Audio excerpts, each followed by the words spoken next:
Hello, everyone, and thank you for joining the BakerBots webinar, everything you want to know about cartels, but we're too afraid to ask. In just a moment, I will introduce you to our agenda and the speakers for today. But first, I wanted to just give a few housekeeping notes about the webinar itself. First of all, we know that many of you are anxious to receive CLE credit for the program. So to do that, at the end of the program, we will be giving out a 5-digit code. And you will need that 5-digit code to get CLE credit. The way you will do that is that there is a tab at the bottom of your screen. You should be seeing there's a green tab that is the resources list. And when you click on that tab, there should be a CLE affirmation form that you will plug the 5-digit code into, and that's how you will receive CLE credit. We're not permitted to give that 5-digit code out until the end of the program, so you'll have to bear with us until then. Secondly, we will be showing you a number of slides, and there's a downloadable version of the slides that we present today that's also available in that green tab resources list that you should see at the bottom of your screen.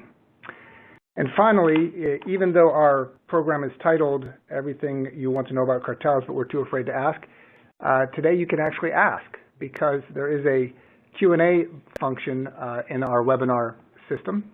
And if you look at the bottom, you will see a Q&A box, and we would very much encourage you to type in questions, and you can do that anonymously, so those are questions that you can ask anonymously without revealing yourself to us or to any of the other panelists. So we would encourage you to do that as we go along. It will make it more interesting. Right, so with that, let me turn now to our agenda for the day.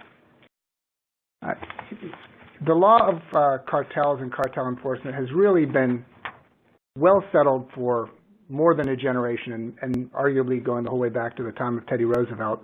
But there have been a lot of really significant developments, not necessarily in the law itself, but in the practice of cartel law and really in the practicalities of cartel issues and the issues that companies have to confront when they are thinking about how to address or deal with a potential cartel issue. So that's what we plan to focus on today is how have some of those changes really had an impact on the way that companies who are faced with these issues have to think about these things. So the first thing that we will focus on will be the expanding concept of what a cartel is. So what used to be fairly black and white has become more gray as there have been efforts to try and expand the definition of a cartel. Next, we'll talk about leniency programs and whether it still makes sense to blow the whistle and how the dynamics of making that decision have changed. Then we'll turn to a new DOJ policy that is intended to incentivize corporate compliance. This is something the business community has been demanding for years, and finally the DOJ has come out with a policy that we want to discuss with you.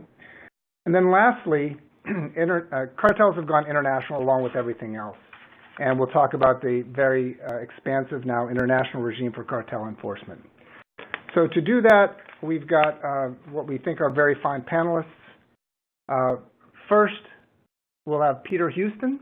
Peter is a partner in the San Francisco office of BakerBots, and Peter was the former deputy chief of the San Francisco office of the Antitrust Division, which is one of the most active offices for cartel enforcement in the country.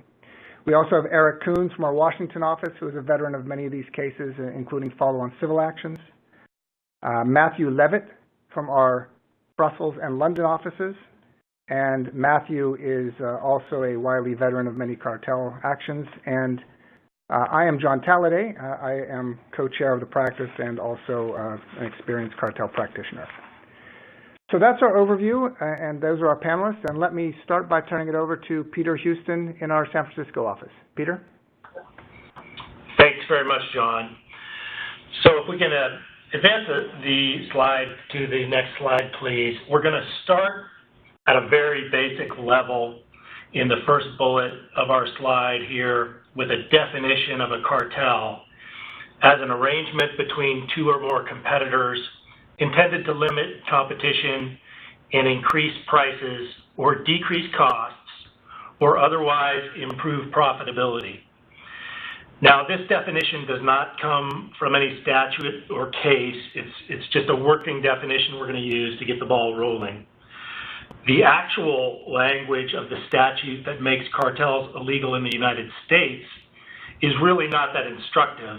The Sherman Act, which was passed back in 1890, says in Section 1 that, quote, every contract, combination, or conspiracy in restraint of trade is declared to be illegal.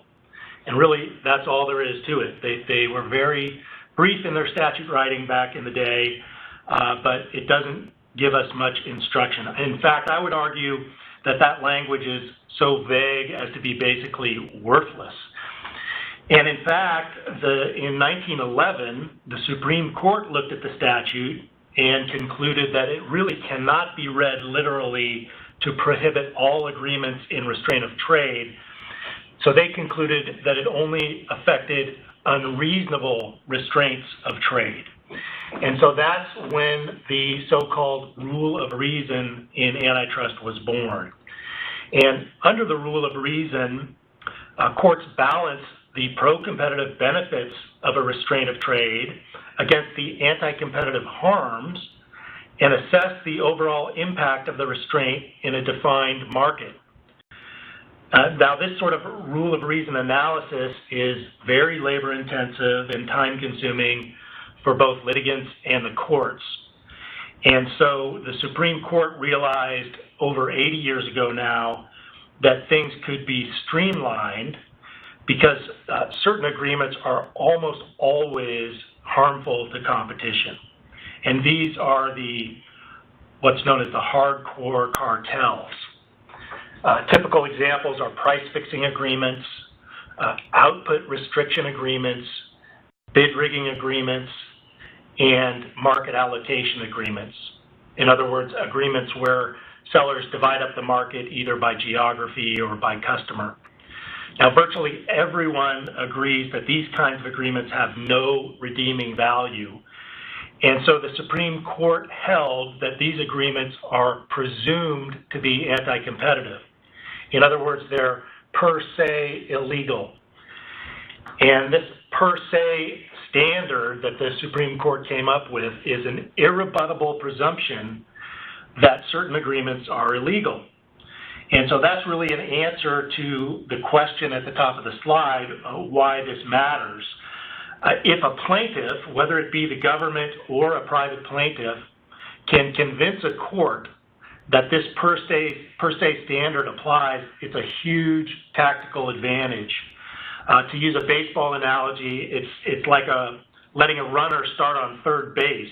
They really, most of the work's been done. But it also matters because since at least 1978, the DOJ policy has been only to criminally prosecute hardcore cartels. And the criminal penalties have gone up dramatically over the years. When the law was first enacted back in 1890, it said that violators shall be deemed guilty of a misdemeanor and punished by a fine of not more than $5,000 and a prison term of not more than 1 year, although nobody back then actually was criminally prosecuted. But since then, the penalties have just kept ratcheting up. So in 1974, Congress upgraded the Sherman Act from a misdemeanor to a felony and increased the maximum prison term to 3 years. They also increased the maximum fine for corporations to $1 million. Then in 1990, the maximum fine for corporations was increased again up to $10 million.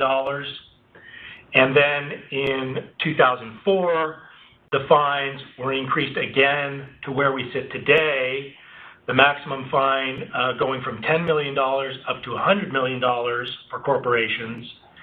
And in fact, it could actually go higher than that under what's called the Alternative Fines Act, which I won't get into.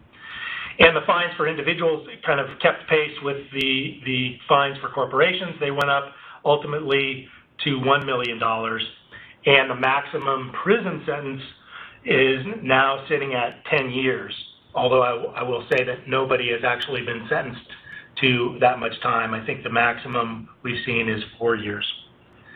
Peter, haven't we seen some fines that were in excess of the $100 million that's stated in the statute?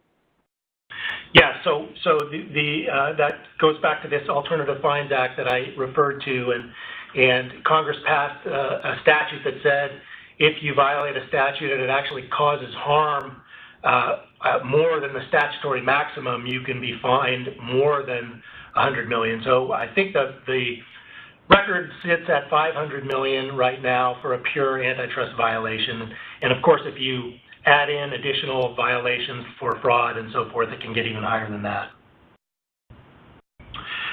So turning to our next slide, I mentioned that getting this per se illegal designation is very key for plaintiffs, kind of like getting an automatic triple.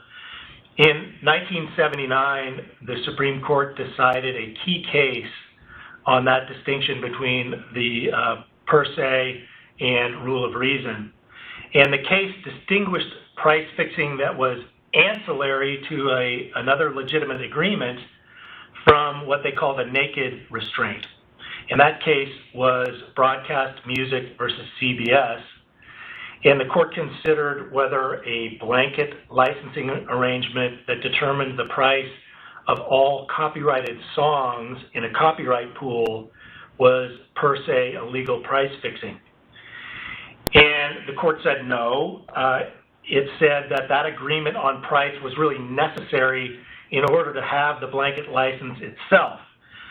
In other words, it said that the licensing was ancillary to an efficiency-creating venture that benefited consumers. It wasn't just a naked price-fixing arrangement. And then this ancillary versus naked restraint issue has been in the antitrust news again more recently. In 2016, the Department of Justice and the FTC issued guidance to human resource professionals at corporations, and that guidance said that agreements between employers not to poach each other's employees would be considered per se illegal and potentially prosecuted criminally. And their rationale is that these sorts of agreements are anti-competitive in the market for labor. So it's just like a different form of a market allocation agreement. Instead of dividing up customers or territories for what you're selling, companies were doing that and dividing up really what they were buying in the labor market. And in the DOJ and FTC's view, it was no different, and so they reserved the right to prosecute those criminally. And after the FTC and the DOJ issued that guidance, the private plaintiffs were off to the races, and they started filing lawsuits whenever they found these so-called no-poach agreements. And of course, they wanted the per se designation for the reasons I stated earlier, and the DOJ has had to weigh in recently on some of these private lawsuits and make that distinction that I just mentioned between ancillary restraints and naked agreements. And so in some of these private lawsuits, what we really have is a no-poach agreement that's ancillary to a more legitimate agreement. And you can imagine a legitimate agreement, a joint venture or a merger agreement, where there might be some need to have hands-off policy with respect to each other's employees.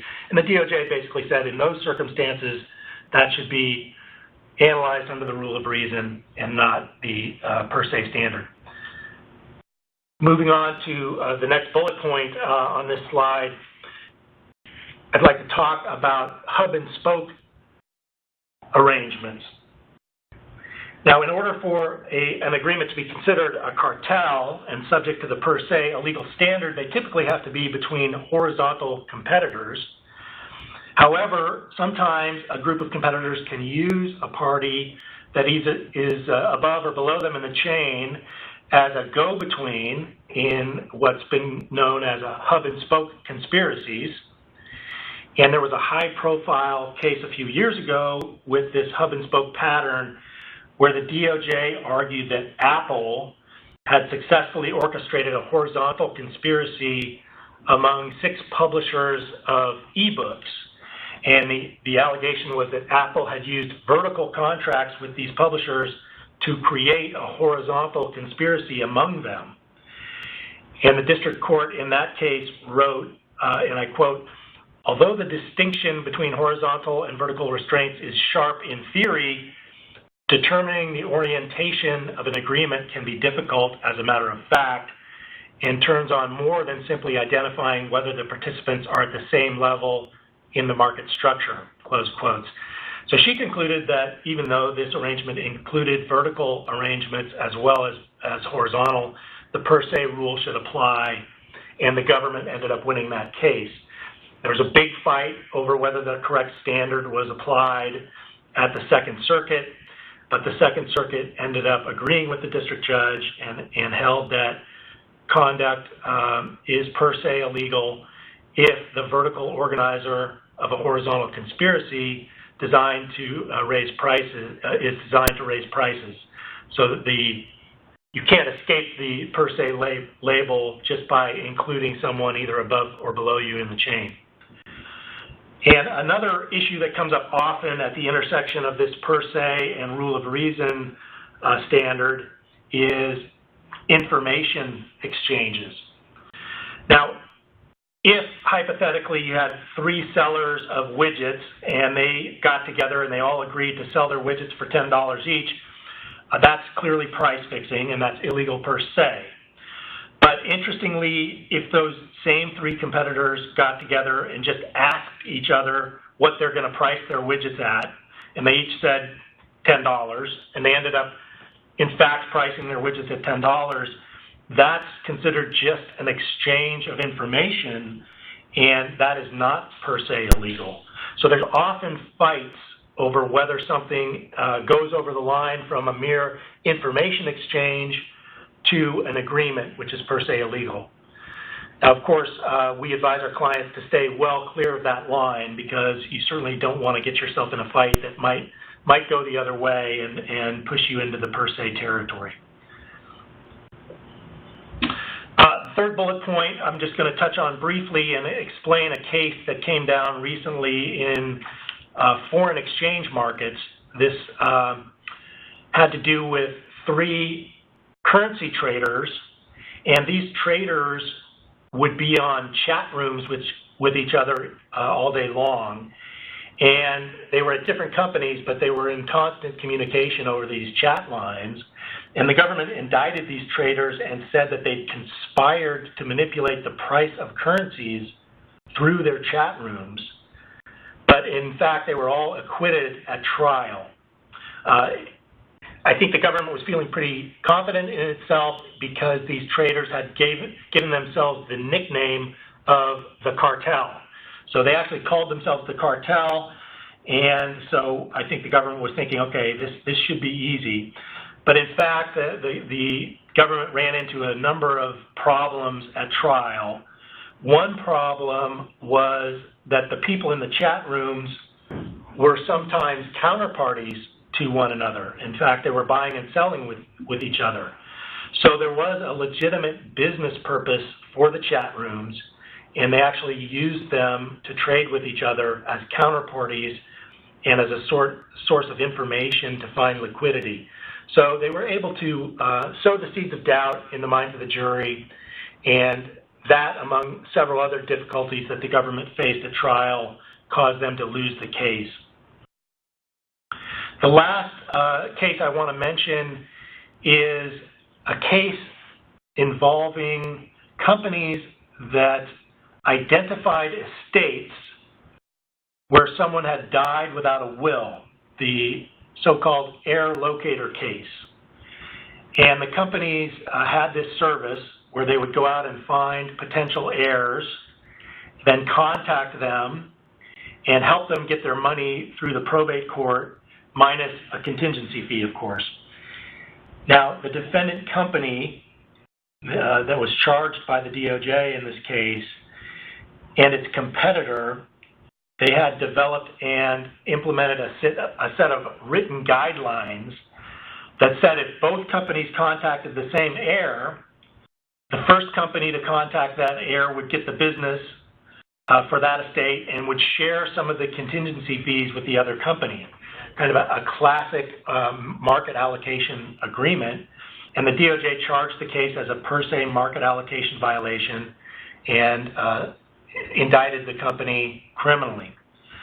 The defendants in that case moved for an order that it should proceed under the rule of reason, not the stricter per se rule.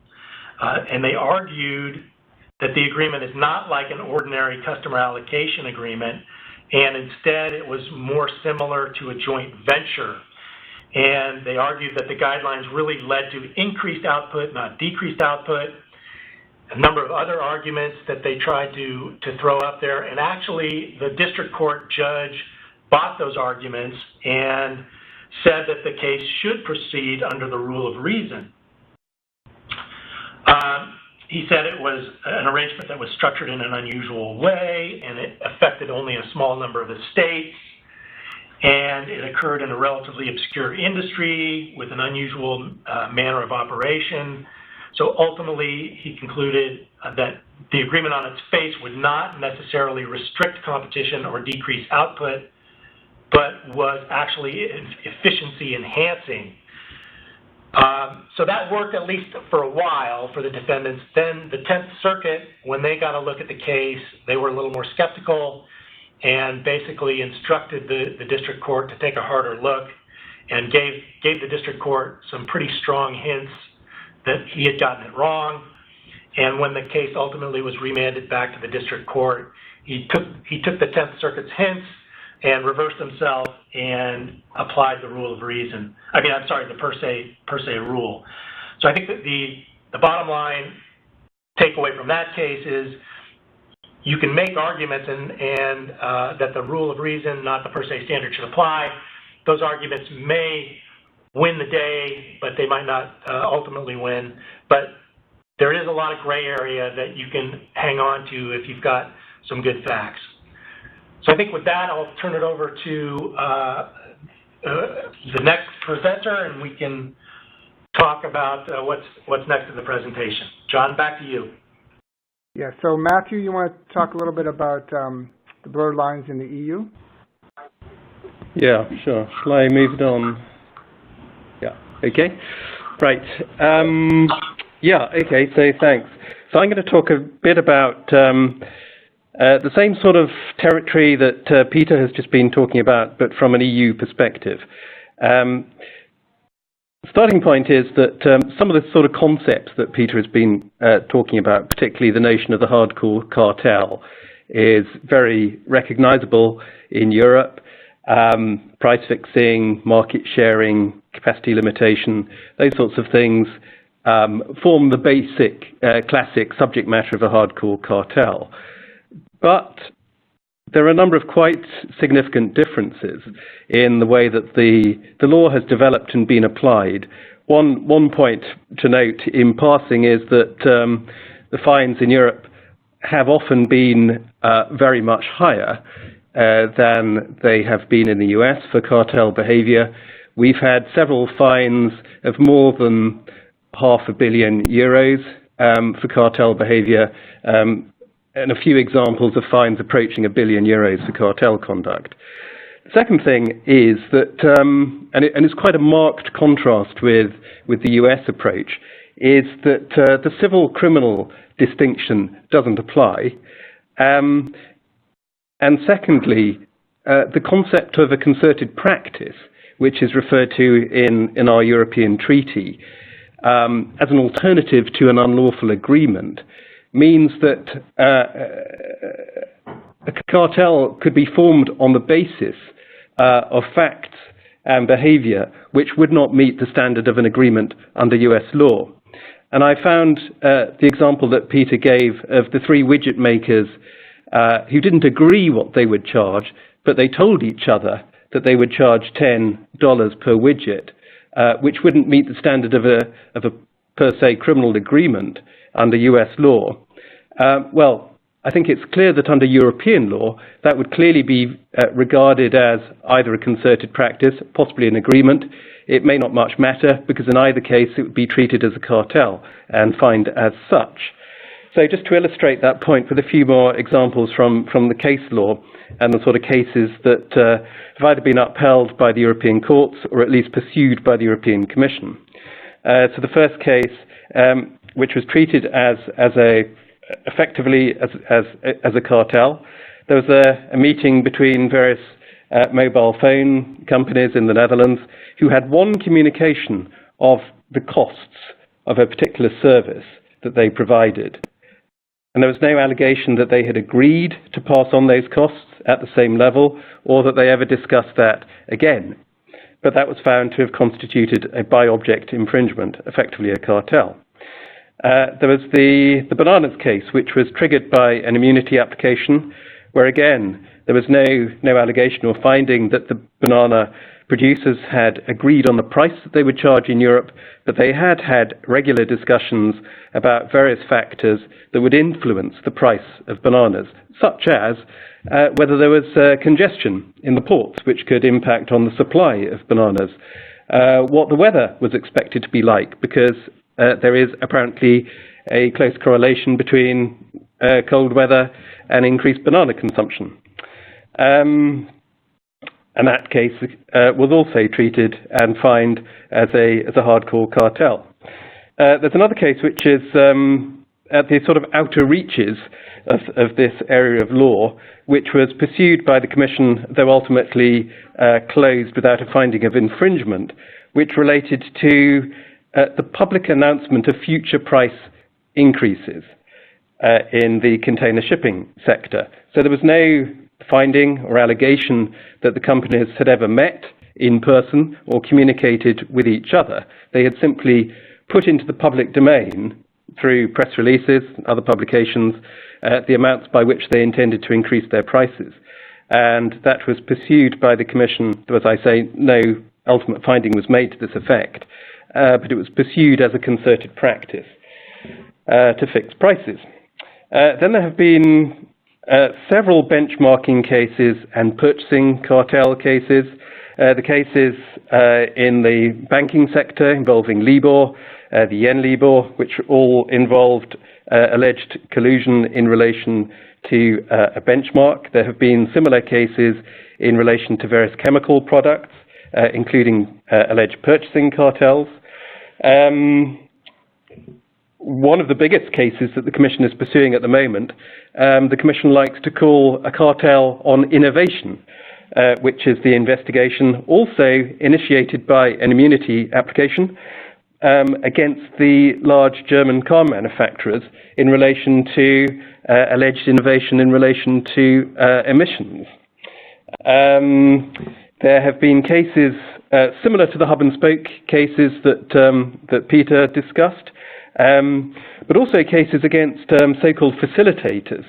So people or companies whose role was to help lubricate the wheels of the cartel by passing information or making suggestions, but where they weren't actually active or present in the market on which the cartel was alleged to have taken place. And then there's been a case concerning a platform of travel agents. And what happened in this case was that the platform operator communicated a pricing instruction to the travel agents who were subscribers or members of the platform, which was also regarded as capable of constituting a price-fixing cartel. So why does any of this matter? It matters not only because of fines, but also because a cartel is more or less never going to benefit from the exemption provisions under European law. But it also matters because only cartels are covered by the EU leniency immunity regime, and only cartels could benefit from the settlement regime, which gives companies a statutory 10% reduction in the fine that they would otherwise receive. And secondly, only cartels are presumed harmful under the EU damages directive. So it does make a difference, but as we will discuss in the next section in relation to the attractiveness and whether it is still attractive to blow the whistle, whether the behaviour at stake is actually a cartel does have in Europe a very big impact on that question. So I'll hand back to John at this point. Thank you very much, Matthew. I hope the one takeaway that you have so far is that that you don't want to find yourself on the wrong end of a cartel enforcement action. The penalties are enormous, the consequences for the company are significant, the prison sentences for individuals can be life-altering. And so you might ask, well, is there a way to avoid that if we do find out that we have a problem? And of course there is, because the major authorities around the world all have leniency programs that encourage companies who are in cartels to self-report. Now, I won't get too deep into the history, but the U.S. leniency policy that was first launched in 1993 was really, it changed the game completely. It encouraged companies, if they were involved in a cartel, and they were the first to come in to report on themselves, because it offered them what was effectively, an offer they couldn't refuse. If you come in and report first, you will receive leniency. You will have no criminal penalties for the corporation. Your executives who cooperate with us will also have no prison time. There will be no fines to the company or to the individuals. So it was an offer that really opened the door to reporting of cartels. And in fact, it was so successful that at one time a few years ago, the EU and the US separately reported that more than 90% of all of the cartel investigations that they had that led to prosecutions, or in the case of the EU, decisions, were initiated by leniency actions through self-reporting of companies. And so this really was the goose that laid the golden egg for the enforcement authorities, and it altered the way that they implemented their enforcement programs. So they started to rely extremely heavily on self-reporting and on these leniency programs. But we've seen in more recent years that there has been quite a significant fall-off in new cartel investigations in the EU and in the US. And anecdotally, I think all of us who are practicing this area have a strong sense that the number of leniency applications have declined significantly. And we wanted to sort of explore a little bit of the reasons behind that, because those reasons are actually very important to a company who encounters this kind of an issue now in terms of its thinking and its decision-making on what to do. So, first of all, let's examine what the benefits and the costs of seeking leniency are. As I mentioned, the benefits are very significant. You're immune from prosecution. Your executives do not face criminal consequences if they cooperate. There are no fines involved. The U.S. does have a requirement of restitution of the harm that was done, but that is very sort of lightly treated and usually dismissed in the light of civil actions that follow on. And we'll come back to the EU, but the benefits in the EU are also very significant in terms of the avoidance of any administrative penalties in the EU and its member states. But there are also costs to the seeking leniency, and those costs are really what have changed in more recent years. So first of all, when the leniency program was initiated in the 1990s, civil follow-on damage actions still existed in cartel cases, but they were relatively minor, and the risks that adhered to criminal enforcement at that time were far more significant to a company than the potential civil damage actions. Well, that's now been flipped on its head completely. The civil damage actions and the settlements that companies wind up paying in civil damage actions are now enormous, even as compared to the criminal fines. So when you hear about hundreds of millions of dollars in fines, that often will lead to billions of dollars in damage actions.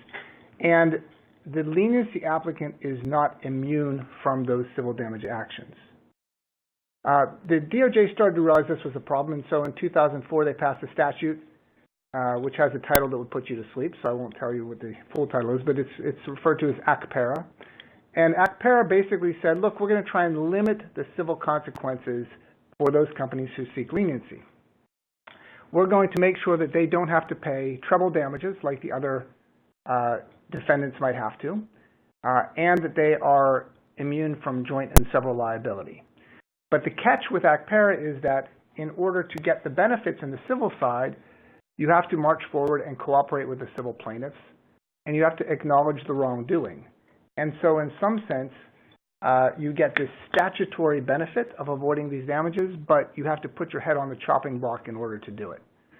So that has been a real significant factor, and as the plaintiffs' bar has caught on to the enormous potential of their cases in the cartel side, it's put a damper on incentives to go seek leniency in the first place. So that's something now that gets weighed on the scale in a way that it didn't used to, and something we really wanted to highlight for you in this program. and I was talking about U.S. damage actions. I really hadn't focused yet on EU damage actions, but I'll start by saying, and I'll turn over to Matthew in a minute, that the expansion in EU for damage actions has been a very significant factor as well. Just talking about a couple of other factors that come into play as companies think about whether to seek leniency, the U.S. has changed its policy a little bit in terms of how it approaches leniency. And there are a couple of significant things. First of all, the demands that they put on a leniency applicant for cooperation have really increased quite a lot, especially in the last administration. So the head of the Antitrust Division under the Obama administration really thought that the deal might be too good for leniency applicants. And they're also having trouble with respect to the amount of time it was taking. So they were losing some prosecutions on statute of limitations, in part because they felt like the leniency applicants weren't acting fast enough. So they started to crack the whip, said if you want to seek leniency, you really got to come to the table prepared to cooperate. And those burdens have increased, and it is not costless to meet those burdens. So that's one major change. And then they had a change in policy in terms of the way they were treating individuals, because I think they thought that some individuals, including some former employees, should be prosecuted but were getting off because of the broad leniency policy. So two significant changes. Former executives are now not automatically covered under the grant of leniency in the U.S. So, for example, if you had a founder of your company and that founder has retired, they would not be immune. And so that's a real deterrent for some companies to think about going in and seeking leniency, or at least a major factor. And then secondly, in a certain type of leniency where the DOJ has already started an investigation and a party comes forward only because the authorities have encouraged them to, the executives may not automatically be covered in that circumstance. So they've tweaked the policy a little bit in the U.S. to tighten it down a little bit. They've narrowed the benefits a little. They've increased the burdens a bit. And so the offer that you can't refuse is now an offer that you need to think hard about. But let me pause there and turn it over to Matthew just to talk a little bit about how things have evolved in the EU, and then we'll come back and talk about compliance in the U.S. Okay. Yeah, thanks, John. Okay, I'll be very brief. I just want to make 3 points. The first is the international dimension, which has made the whole leniency calculus much more complicated. I'll come back to that point later on. The second point is damages, as John referred to in Europe. There has been a huge explosion in the number, the scale, the likelihood of damages actions following on from cartel decisions in Europe. Not very many years ago, it was a highly theoretical risk, which really didn't influence the question of whether to go in for leniency. Now it has a huge impact on the calculation of whether it's worth it. The trucks cartel is one example. There are hundreds of claims against the alleged truck cartelists. Another example, there's a claim for £14 billion against MasterCard, which is currently before the UK courts. The other point I'd like to make is it goes back to this question of what is a cartel. In Europe, there is no one-stop shop for leniency, meaning that if you have a Europe scale infringement, you can apply for leniency with the European Commission, but you can also, and you should, consider applying in front of all of the EU national competition authorities. But you have to do that in front of each authority one by one, but there is no common understanding of what is a cartel, what sort of conduct is actually eligible for leniency. And then if you bring in the transatlantic dimension, with the expanding notion or expanded notion of what is a cartel under European law, you may be faced with conduct which is conceivably cartel conduct in Europe and eligible for leniency under the European regime, but you may conclude that it's not a criminal cartel, it's not criminal conduct in the US, and therefore not subject to amnesty in the US. And then you have to ask yourselves, would it be worth applying for immunity in Europe if you don't get immunity in the US, but your immunity application in Europe might provoke an investigation in the US from which you have no protection against fines? So with that, I'll stop there on leniency. Hand it back to John. Thank you, Matthew. And I think we have a question from the audience for you, but let me just wrap up this section by saying that I think the dynamics have changed in a way that if a company finds that it may have a cartel problem, it's a broader evaluation and there are more variables in that equation than there used to be. One driving factor that often at the end of the day controls is that Sarbanes-Oxley still creates obligations for directors that makes it difficult to sort of sweep things under the carpet. And so that's another thing that has to be brought into play because, these issues, especially when they're of significance, really tend to find their way up to the senior levels of the company and often to the board. So that factors in as well. But these decisions aren't easy. They require a lot of thought and careful calibration of outcomes. But the DOJ is still interested in trying to incentivize companies to come forward.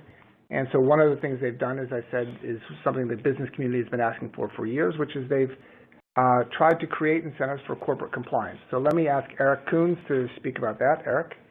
Yes, thank you. The story of the DOJ's attitudes towards corporate compliance and frankly getting credit for corporate compliance is one that has changed very rapidly and recently. Prior to 2015, there was no credit given to companies for compliance programs in either the charging stage or the sentencing recommendation stage of a case. And a large reason for why that was the case relates to what John was talking about leniency, and that is that leniency, when it was first designed, was intended to be the one-stop and only avenue for a company to essentially mitigate the harm that it caused by going in, being the first one going in. And so the DOJ did not want to give credit anywhere else other than through the leniency policy for fear of diluting that leniency program. In 2015, though, there was a change in philosophy with in the U.S. government where antitrust, where the government would give corporations, so they would be eligible for a reduced sentence for a corporate compliance program on a forward-looking basis. And the philosophy there was that if a company could show that there would be improvements on a prospective basis to the compliance program, then there would be some mitigation at the sentencing recommendation stage of the case. So at the 2015 policy shift stage, there was still going to be no credit given to a company for a charging decision, which on the front end of the criminal process. A lot of critics felt of the 2015 policy shift that was unfair to corporations that had already employed robust compliance frameworks, because as you'll remember, the 2015 policy only rewarded forward-looking or improvements in compliance programs. And they, hearkening back to my earlier comments about why there was no credit given at all before 2015, it perverted incentives under the corporate leniency program, which, again, many critics felt should be the one-stop shop for a corporation mitigating its damages. The 2019, July 2019, there were shifts, which is the primary shift and focus of this discussion here, which Macon Delrahim announced that will give companies that have the right compliance programs in place credit both at the charging and the sentencing phase. And the philosophy there was recognized when Macon Delrahim, the AAG, acknowledged that, quote, efforts to institute, strengthen, and improve compliance programs yield stronger incentives to invest in compliance. So it's really a step away from just focusing on the leniency program and the DOJ's recognition that there are many different prongs that they can use from a policy perspective to encourage compliance by corporations. Happily, from a practitioner's perspective, whether it be outside counsel or in-house counsel, the DOJ has issued written guidance that we all can look at to help us implement stronger compliance programs such that we can take advantage of these potential incentives on either the charging or the sentencing phase. And you can find them. I'll give you a shortcut and a plug. If you were to even just Google Baker Bott's antitrust compliance programs, you'll see an announcement that we have that lays out the details and gives links to all the DOJ documents that I'm talking about that help us all work through how to either implement a compliance program that would be compliant with the new DOJ guidelines, or to look at your existing program and determine whether or not you're going to be taking advantage of all of the different factors that the DOJ would be looking at the charging and sentencing phase. So the practical guidance here is determining whether or not your existing or your soon-to-be implemented compliance program is effective. And that term effective is somewhat of a term of art. And the DOJ, I'll quickly go through, they have 3 fundamental questions that one should ask themselves to determine whether or not it is effective. And then below that, then there are 9 different factors. I won't go through all of them. But the 3 fundamental questions are, is the corporation's compliance program well designed? Second is the program being applied earnestly and in good faith? So in other words, you can have a well-designed Cadillac policy that you leave on the shelf and you don't actually deploy among your company, and it'll be useless from a DOJ perspective when they look at it in hindsight in determining whether you get credit. And then the final fundamental question is, does the corporation's compliance program work? Now, that's kind of a chicken and the egg type situation. If you find yourself in the crosshairs of the DOJ, then one might say, well, how could I possibly get credit because my compliance program didn't work? It's not that simple. Looking at whether or not the program worked doesn't look just at the singular violation that the DOJ may be looking at. It asks questions like, has the program been used in the past by employees to report other violations? Have those violations then been corrected as a result of what is your robust policy? And a bunch of other practical questions to look at on a day-to-day basis, whether or not your program is robust and effectively deployed among your organizations. So just quickly, I won't go through all of the 9 factors at all, but the 9 factors are available under the DOJ's document, which is called Corporate Compliance Programs and Criminal Antitrust Investigations. The last thing I'll say is that not only does it list the 9 factors, it then gives a narrative of what prosecutors should look at in determining whether or not they give credit. And for people like everybody, like me and you, you look at it and determine whether or not, from a forward-looking perspective, your compliance program is matching up with what the prosecutor is going to judge you with in the future. Thanks, Erik. And the issue of compliance programs is it sort of deserves its own program, and so if people are interested in that, that may be something we present in the future. We do have a couple of questions, which I appreciate from the audience. And Matthew, let me tee up this first question for you.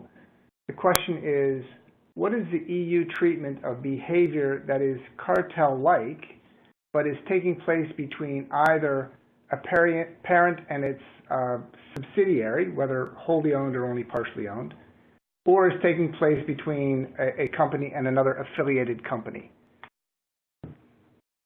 Yeah. So the short answer is that if a parent and a wholly owned, to begin with a simple case, a parent and a wholly owned subsidiary, if they were to agree on prices they would charge, that would be absolutely fine because it would be an agreement within the same undertaking. And the key concept is the concept of the undertaking. So within that situation, parent and wholly owned subsidiary are not subject to the basic prohibition. Where things get more complicated is, so suppose the subsidiary is 60% owned by the parent.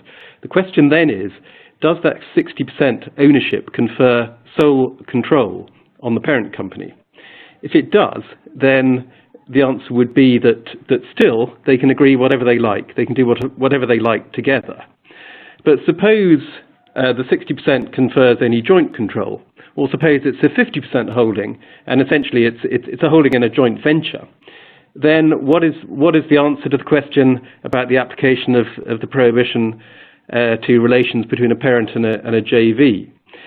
In that situation, the answer is entirely different, because the relationship is not based on sole control, so you can't assimilate the subsidiary or the joint venture into the undertaking of the parent.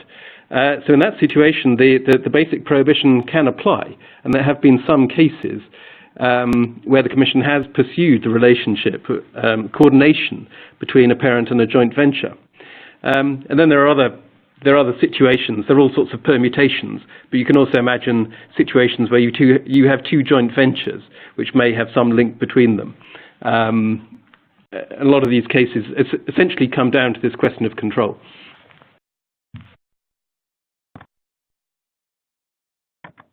Thank you very much, Matthew. I think that is actually one of the issues that comes up most frequently and offers one of the best opportunities, I think, to create defenses around an alleged cartel action, is that there's sort of a legitimate ongoing conduct between the companies that justifies some sort of what we call ancillary restraints. So that's a very good question. We've got another question that I'd like to jump to, which asks about the incentives for the ACPERA statute and whether those are any different when the improper acts were done by a company that was acquired by the parent company or by the parent company itself. So I guess I have two answers to that, and Peter, you're welcome to jump in. But first of all, it's very, very common that we see cartel actions cropping up by a company that was acquired by a parent. And so, you know, the trick of finding a way to perfect due diligence on whether an acquired company was engaged in cartel activity is one that if we had the solution to, you know, everyone would be very happy, but it's extremely tricky. So I would say that you do need to be very watchful about new companies that are acquired, especially when those companies are foreign companies, because we see a huge amount of cartel activity in exactly that circumstance. And of course, if you're acquiring the shares of the company, you're also acquiring all of the liabilities of the company. The second part of the answer is that I think the good news is that ACPERA protections would still apply. You'd still be eligible to seek leniency.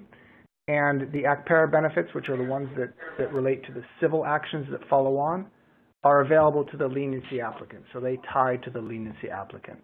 So I don't know, Peter, if you have anything to add to that. No, nothing to add. Okay. Well, here's another question for you, Peter, that maybe we can ask. And this is, I think, very topical. The question is, do we see any shifts in the approaches being taken by the agencies in relation to the algorithms that are used by companies that arguably could reach you know, coordinated results with their competitors? And how has that played out in connection with the sort of big spate in recent interest in big tech companies? Yeah, obviously a hot topic, no doubt about it. And in the United States, there was, during the Obama administration, a prosecution of a company that used an algorithm in its pricing of posters, basically, or what the DOJ called wall art. And so the then head of the agency, Bill Baer, who was the Assistant Attorney General at the time, was very excited about the case, even though there was small dollars at stake. He saw that as kind of a groundbreaking case because it did involve algorithmic pricing. The bottom line is the antitrust agencies, or at least the DOJ, when they're looking about who to prosecute, they're going to try and find the actual individuals that set the thing in motion. And so because antitrust law requires an agreement in order to have a cartel that could be prosecuted criminally, they're going to really try and find out who is it that agreed. Now, that begs the question of what to do when ultimately, and it's bound to happen sooner or later, it's a computer that agrees, and that there's no one individual or company that you can really hang the liability on. That is to say, company says, listen, I didn't do anything wrong. I just told the computer to make me some money, and the computer came up with this. That's something I'm not sure that the antitrust authorities have figured out how to handle yet, but certainly a lot of people are thinking about it. Yeah, and of course, algorithms, there's nothing inherently wrong or unlawful about those, because they can be programmed to beat a competitor's price, as well as they can be programmed to meet a competitor's price. And so you're really just talking about, the sort of same sort of strategies that are employed, been employed since people were selling fruit on the streets 1,000 years ago. It's just a question of how fast it happens, how programmed it happens, and ultimately, Peter, as you said, whether there's some meeting of the minds as between the competitors to get to that end result. That's more than simply tacit collusion. So I think that's a space to be watched. It's a very interesting one. We have one last topic to cover, which is cartel enforcement in an increasingly complex enforcement world. And Matthew, let me just turn to you for just a couple of minutes on that before we wrap up. Yeah, sure. Okay. Yeah, so the big change, I would say, that has become very evident over the last few years, which has had an impact on the leniency calculus, is the growth in the number of jurisdictions around the world who have been flexing their muscles in cartel enforcement.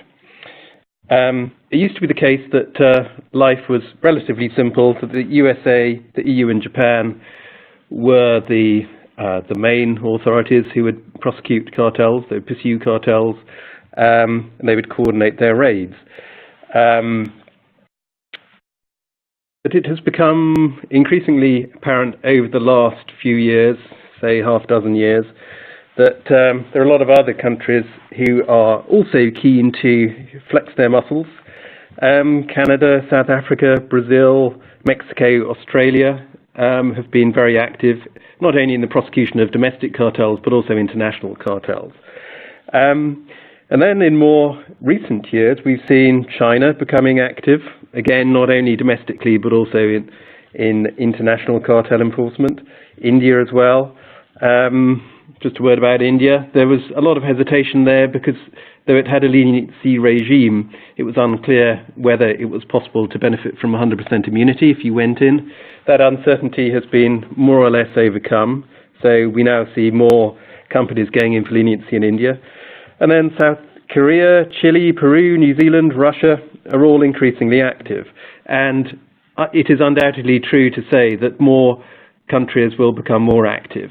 There are over 100 countries that belong to the ICN, the International Competition Network, which means that there's around about 100 countries, probably more, with cartel laws, who are becoming increasingly active, and they like to show their activism as well to their peers in the international cartel enforcement arena. So why is this a problem and a challenge for companies dealing with these issues? It's really because there is no unified approach to what is a cartel, but more significantly, really, in this regard, how they are to be prosecuted, what sort of procedures there are. Some countries have prosecutorial regimes. In other words, the authority has got to go to court.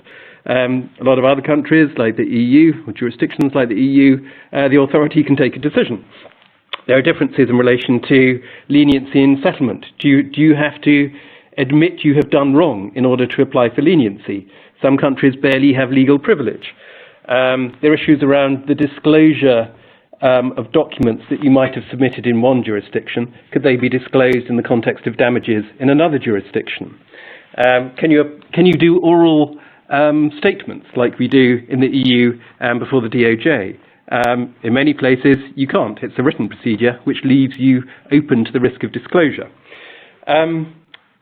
And one of the reasons why I think leniency has become less attractive is because of this internationalization. And it's a rather indeterminate, unpredictable internationalization. You don't know which authorities may take an interest in your cartel, if you've got one, and where you have to apply for leniency. And if you do have to apply for leniency in, say, a dozen countries, that can be enormously burdensome and expensive for the companies involved.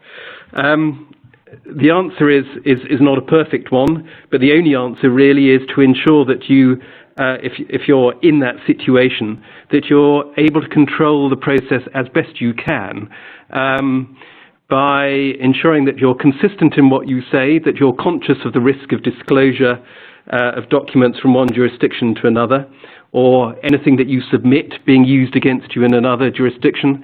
So consistency is crucial. Having a single data set is also crucial. In other words, a single repository of documentation and evidence, and that you control the process conscious that there are multiple moving parts. The authorities are relatively aware of the impact that this internationalization is having, but so far there have been no good answers. I think we're more or less up to time, so I'll hand back to John to do the wrap-up.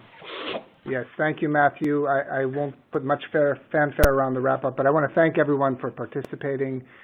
We, of course, are happy to engage with you on any other questions you might have on an informal basis, so feel free to call Matthew or Peter or Erik or myself. You'll have our contact information all at the end of the slides, which again are available in your resources list tab.